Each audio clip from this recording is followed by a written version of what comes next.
কেউ কথা রাখেনি।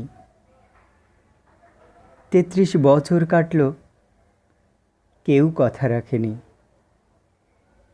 ছেলেবেলায় এক বৈষ্ণবী, তার আগমনী গান হঠাৎ থামিয়ে বলছিল, শুক্লা দ্বাদশীর দিন এসে অন্তরাটুকু শুনিয়ে যাবে।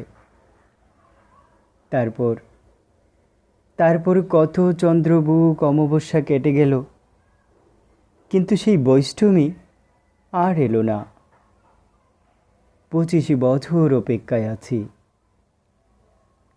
মামাবাড়ির মাঝি নাদের আলী বলেছিল, বড় হও দাদা ঠাকুর, তোমাকে আমি 3 প্রহরীর বিল দেখাতে নিয়ে যাব, যেখানে পদ্মফুলের মাথার উপর সাপ আর ভ্রমর খেলা করে। নাদের আলী, আমি আর কত বড় হব? আমার মাথা ঘরের ছাদ ফুঁড়ে আকাশ স্পর্শ করলে তারপর তুমি আমায় 3 প্রহরীর বিল দেখাবে? একটাও রয়্যাল গুলি কিনতে পারিনি কখনো। লাঠি লজেন্স দেখিয়ে দেখিয়ে চুষেছে লস্কর বাড়ির ছেলেরা। ভিখারির মতো চৌধুরীর গেটে দাঁড়িয়ে দাঁড়িয়ে দেখেছি ভিতরে রাজ উৎসব অবিরল রঙের ধারার মধ্য দিয়ে সুবর্ণ কঙ্কন পরা ফর্সা রমণীরা কতই না আমোদে হেসেছে।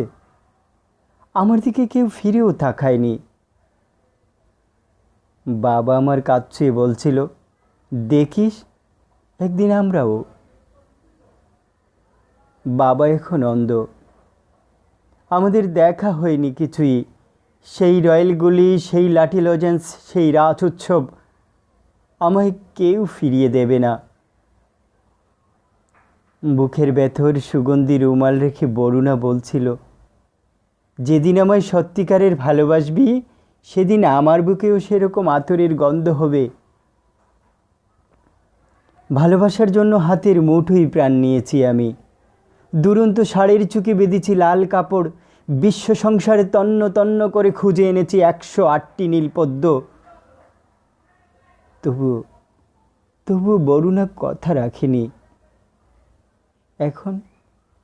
এখন তার বুকে শুধুই মাংসের গন্ধ। এখনও সে যে কোনো নারী।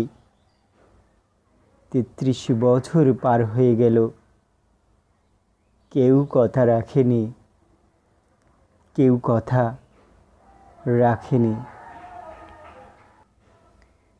মনে পড়ে একদিন বৃষ্টি হয়েছিল।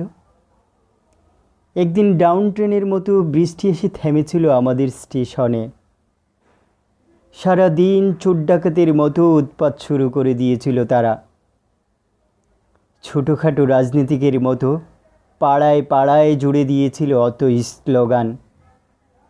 তবু কেউ আমাদের কাঁধা ভেঙে যায়নি মিটিয়ে। থিয়েটার পণ্ড হলো এই বৃষ্টিতে। সভা আর তাসের আড্ডার লোকেরা ফিরে এলো ঘরে। ব্যবসার হলো ক্ষতি, দারুণ দুর্দশা। সারাদিন অমুক নিপাত যাক, অমুক সিন্দাবাদ, অমুকের ধ্বংস চাই বলে আর হাবিজাবি হলো না পাড়াটা। ভদ্র শান্ত কেবল কয়েকটা গাছ বিভাস নারীর মতো আঙ্গিনায় চুল ছাড়ল হঠাৎ বাতাসে। আর কয়েকজন চাকর মানুষ রিনকুট গায়ে চেপে এলো চায়ের দোকানে। তাদের স্বভাব সিদ্ধ গলা থেকে শোনা গেল,